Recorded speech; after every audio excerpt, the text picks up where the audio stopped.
எல்லாருக்கும் வணக்கங்க. இந்த பதிவில் நம்ம பார்க்கக்கூடியது மீனராசியில் பிறந்த நண்பர்களுடைய வாழ்க்கையிலையும் வாழ்வாதாரத்திலையும் இந்த பிரபஞ்சம் எந்த மாதிரியான ஒரு மாற்றங்களை தரப்போகுதுன்றது பற்றி தானுங்க ஆதாரபூர்வமாக இந்த பதிவில் நம்ம பார்க்க போகிறோம்.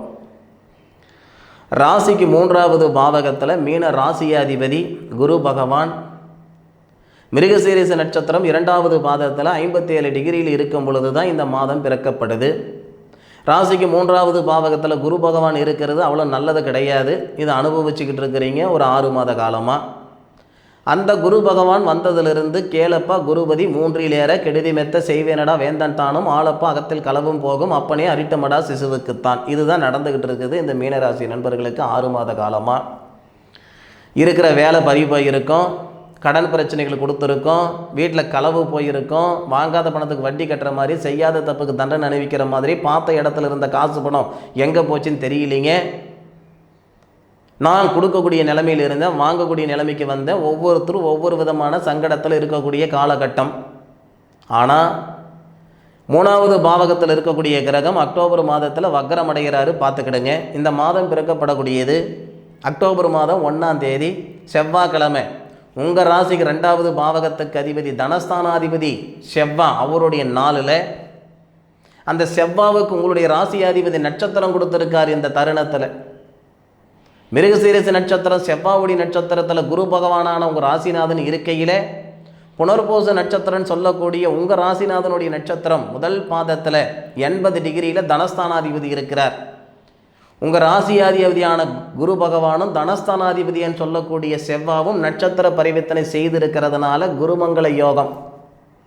அப்போது அக்டோபர் மாதம் 1ஆம் தேதி செவ்வாய்க்கிழமை சுக்கிர பகவான், அதுபோக பார்வதி அம்மன் அவதரித்த நட்சத்திரம் பூரம் நட்சத்திரம் 3வது பாதத்தில் கிட்டத்தட்ட பார்த்திங்கன்னா 142 டிகிரியில் சிம்ம ராசியில் மிதுன லக்னத்தில் தான் இந்த மாதம் பிறக்கப்படுது.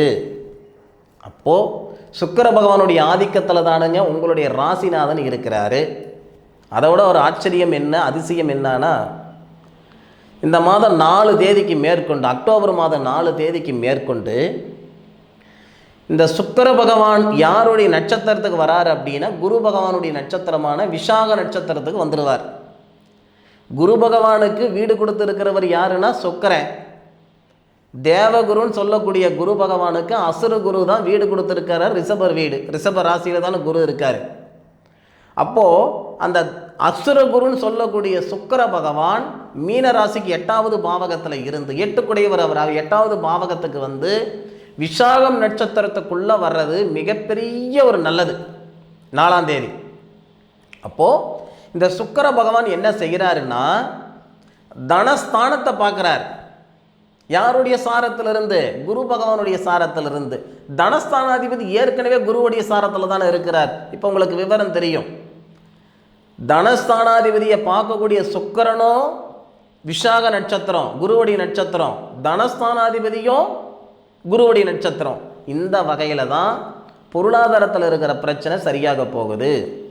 பொதுவாக நமக்கு லாபம் இருக்குதோ இல்லையோ நஷ்டம் இருக்கக்கூடாதுன்னு நினைக்கிறவங்க நிறைய பேர் இருப்பாங்க. இருக்கிற நிலைமையிலேருந்து மேலே போகலனாலும் யாரும் கேட்க மாட்டாங்க, சாமி கீழே போயிட்டா அசிங்கமாகி போயிடும், எனக்கு லட்சமாக பணம் வரணும் அப்படின்ற ஆசைலாம் இல்லைங்க, மன அழுத்தம் இல்லாமல் இருக்கணுங்க, வீட்டில் நிம்மதி சந்தோஷமோடு இருக்கணுங்க, மகிழ்ச்சியாக இருக்கணுங்க, ஆனந்தமாக இருக்கணுங்க அப்படின்ற ஆசை நிறைய பேருக்கு இருக்க தான் செய்யுது. இந்த மீனராசியில் பிறந்த நண்பர்களுக்கு இந்த மாதம் அக்டோபர் மாதம் 4ஆம் தேதியிலிருந்தே உங்களுக்கு நல்ல யோகம் வருது. அதில் மாற்று கருத்து இல்லை. உழைப்புன்ற விதையை போடுங்க, உயர்வுன்ற வளர்ச்சி கண்டிப்பாக, உயர்வுன்ற விருச்சம் நிச்சயமாக வரும்.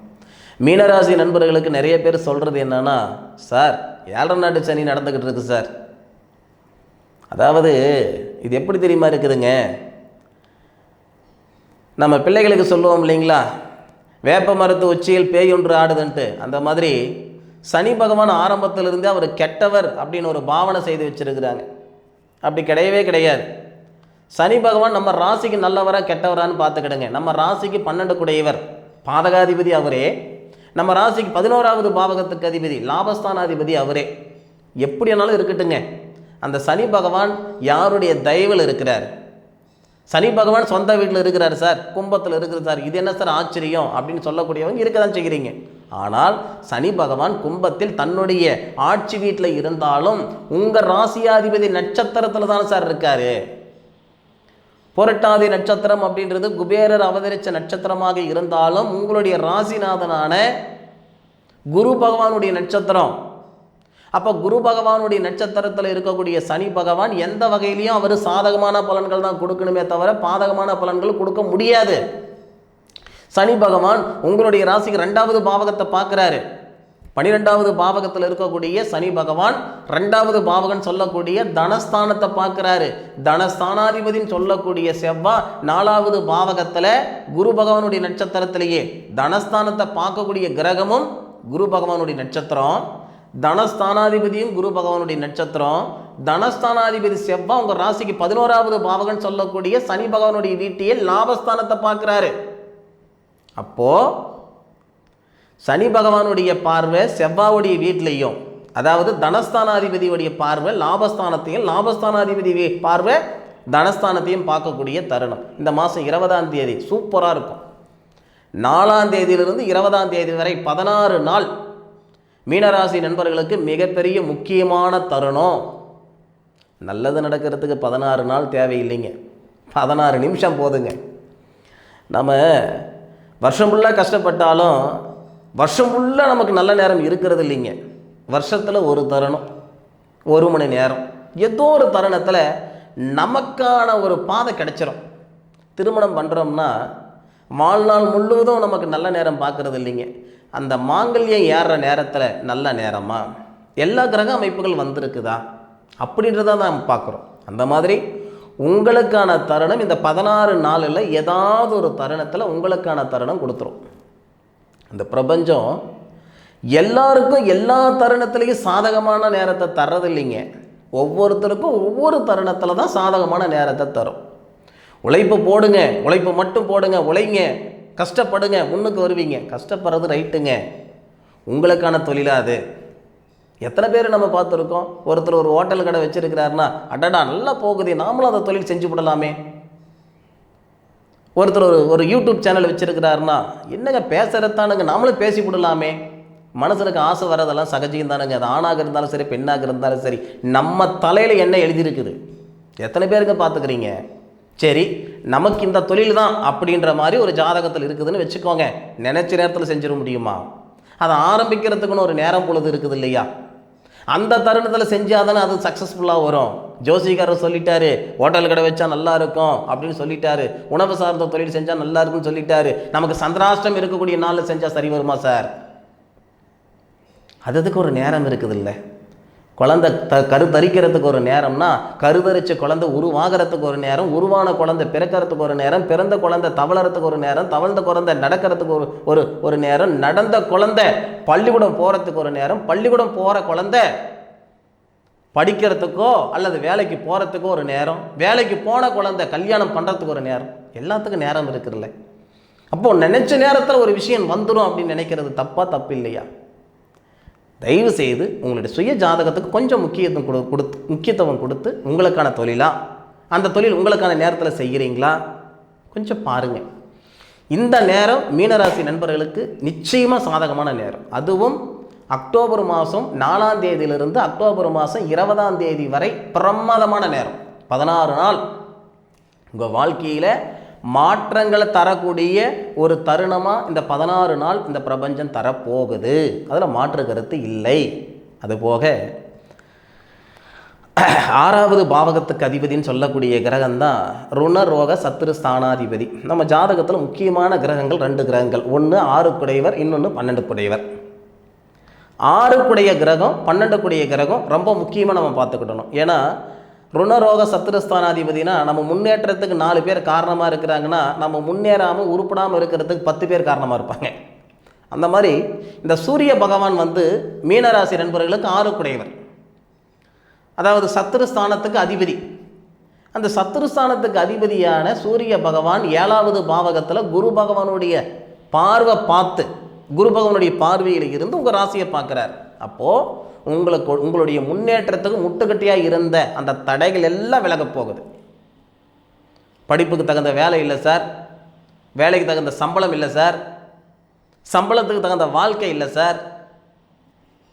அப்போது இந்த சூரிய பகவான் குரு பகவானுடைய பார்வை வாங்கிடுறாரு. குரு பகவானுடைய பார்வை வாங்க சூரிய பகவான் குரு பகவானுடைய வீட்டை பார்க்குறாரு. இதெல்லாம் நல்ல நேரம், அருமையான நேரம். 17ஆம் தேதி வரைக்கும் இந்த அமைப்பு இருக்குது. 4ஆம் தேதி சுக்கிர பகவானுடைய பார்வையும் சிறப்பாக, சுக்கிர பகவானுடைய அமைப்பும் நல்லா இருக்குன்றேன். அப்போது 4ஆம் தேதியிலேருந்து 20ஆம் தேதி வரைக்கும் உங்களுக்கு ஒரு குட் டைம், செம்ம குட் டைம். 17ஆம் தேதி வரைக்கும் சூரியனுடைய பவர்ஃபுல்லான ஒரு நேரமும் கூட. இது எல்லாமே உங்களுக்கு அருமையாக இருக்கும், அற்புதமாக இருக்கும், மாற்றங்கள் இருக்காது. இதில் இன்னொரு ஆதாரம் கூட உங்களுக்கு சொல்கிறேனுங்க. மீன ராசிக்கு 4வது இடம் தான் சுபஸ்தானம் நம்ம சொல்லுவோம். வண்டி வாகனம், வீடு வாசல், இது எல்லாத்துக்கும் அதிபதி யாருன்னு கேட்டிங்கன்னா நம்மளுடைய ராசிக்கோ நம்மளுடைய லக்னத்துக்கோ 4வது பாவகம்.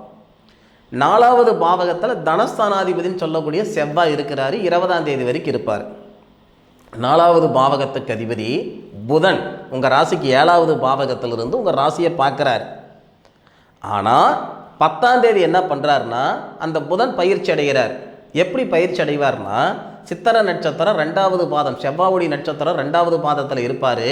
செவ்வாவுடைய பார்வையும் வாங்குவார். செவ்வாவுடைய நட்சத்திரம் 3வது நட்சத்திரம், 3வது சித்திரை நட்சத்திரம் 3வது பாதமான தன்வந்திரி கடவுள் அவதரித்த நட்சத்திரத்தில் இருந்து உங்கள் ராசிக்கு 8வது பாவகத்தில் மறைஞ்சி உங்கள் ராசிக்கு 2வது பாவகத்தை பார்ப்பார். செவ்வாவுடைய நட்சத்திரம் வாங்கி சுபஸ்தானாதிபதி செவ்வாவுடைய வீட்டை பார்ப்பார். செவ்வாய் புதனுடைய வீட்டில் இருந்தே புதனுடைய வீட்டான உங்களுக்கு கலசரஸ்தானத்தையும் பார்ப்பார். நிறைய பேருக்கு குடும்பம் அமையும். குடும்பம் அமையும்னா திருமணமாகி பிரிஞ்சு இருக்கிறவங்களா இருக்கட்டும், திருமணத்துக்காக காத்துக்கிட்டு இருக்கிறவங்களா இருக்கட்டும், அவங்களுக்கு எல்லாமே இந்த தருணத்தில் குடும்பம் மன வாழ்க்கையில் இருக்கிற சங்கடங்களை நீங்கும், மன வாழ்க்கையும் ஏற்படுத்தும். அதே மாதிரி மண்மனை வாங்கிறதுக்கு உண்டான நேரமும் வரும், அதுபோக வாகனம் வாங்கிறதுக்கு உண்டான நேரமும் வரும். இது எல்லாமே சிறப்பான ஒரு தருணமாக இருக்கும்.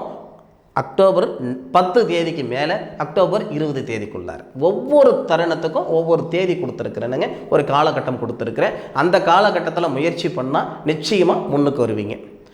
17ஆம் தேதி என்ன ஆகுது அப்படின்னா இந்த சூரியனும் புதனும் உங்கள் ராசிக்கு 8வது பாவகத்தில் புதனாதித்ய யோகமாக இருந்து உங்களுடைய ராசிக்கு 2வது பாவகத்தை பார்ப்பாங்க. சூரியனும் புதனும் ஏற்கனவே மாத தொடக்கத்திலே சூரியனும் புதனும் ஒரே இடத்துல இருக்காங்க. ஆனால் புதன் சூரிய பகவானோடு சேர்ந்து அஸ்தமனம் ஆயிட்டார். புதன் விலகினதுக்கு அப்புறம்தான் கல்யாண யோகம் சொன்னேன்.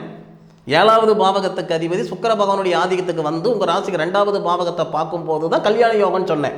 17ஆம் தேதி சூரியன் பயிற்சி, 10ஆம் தேதி புதன் பயிற்சி. அப்போ 2 பேரும் ஒரு டிகிரிக்கு வரமாட்டாங்க. புதன் அஸ்தமனம் ஆக மாட்டார். 20ஆம் தேதி உங்கள் ராசிக்கு 2 கூடிய கிரகம் உங்கள் ராசிக்கு 5வது பாவகம்னு சொல்லக்கூடிய கடகத்துக்கு வந்து அவர் நீட்சம் அடைஞ்சு 4வது பார்வையாக உங்கள் ராசிக்கு 8வது பாவகத்தை பார்க்குறாரு. 8வது பாவகத்தில் சூரியனும் புதனும் இருப்பாங்க. அப்போ சூரியனும் புதனும் செவ்வாவுடைய வீட்டை பார்க்கும் பொழுது செவ்வாவுடைய பார்வை சூரியன் புதன் மேலப்படும், பிரமாதமாக இருக்கும். இதுவும் நல்லா இருக்கும். ஆதாரம் கொடுக்க சொன்னீங்கன்னா நான் 1 மணி நேரம் ஆதாரம் கொடுப்பேன். ஒவ்வொரு கட்டத்துக்கும் ஒவ்வொரு ஆதாரம் கொடுத்துக்கிட்டே இருப்பேன். ஐயா ஒரு வார்த்தை நல்லா இருக்குன்னு சொல்லிட்டேன். அப்போது அந்த தருணத்தில் நல்லா இருந்துக்கிறதும் நல்லா இல்லாமல் போகிறதும் நீங்கள் போடக்கூடிய முயற்சி. நான் மீண்டும் மீண்டும் சொல்கிறேன், ஒருத்தர் கையை பிடிச்சி கூட்டிகிட்டு போகிற இடத்துல நீங்கள் இல்லை. ஃபர்ஸ்ட் ஆஃப் ஆல் சத்தியமாக நீங்கள் கிடையாது. ஒருத்தர் இதுதான் சார் உங்கள் பாதை அப்படின்னு சொல்கிறதுக்கு மட்டும் ஆள் இருந்தால் போதுமானது. போக வேண்டிய இடத்துக்கு அழகாக அருமையாக நீங்கள் போய் சேர்ந்துருவீங்க. அந்த மாதிரி நினச்சிக்கிட்டு இந்த அக்டோபர் மாதத்தை சரியான முறையில் கையாளுங்க, நிச்சயமாக சாதகமாக இருக்கும். சரியா? சரி நண்பர்களே, மீனராசியில் பிறந்த நண்பர்களுக்கு இந்த பதிவு உண்மையிலேயே ஒரு புத்துணர்ச்சி கொடுக்கும், உங்களுடைய வாழ்வாதாரத்தில் மாற்றங்கள் கொடுக்கும் அப்படின்னு நான் மனசார நம்புகிறேன். மீண்டும் அடுத்த ஒரு அற்புதமான தருணத்தில் உங்கள் அனைவரையும் சந்திக்கும் வரை உங்களிடமிருந்து விடை பெறுவது உங்கள் வீட்டு ஜோதிட நண்பனான காளிதாஸ் மணிகண்டன். திருச்சிற்றம்பலம். வாழ்க வையகம், வாழ்க வளமுடன்.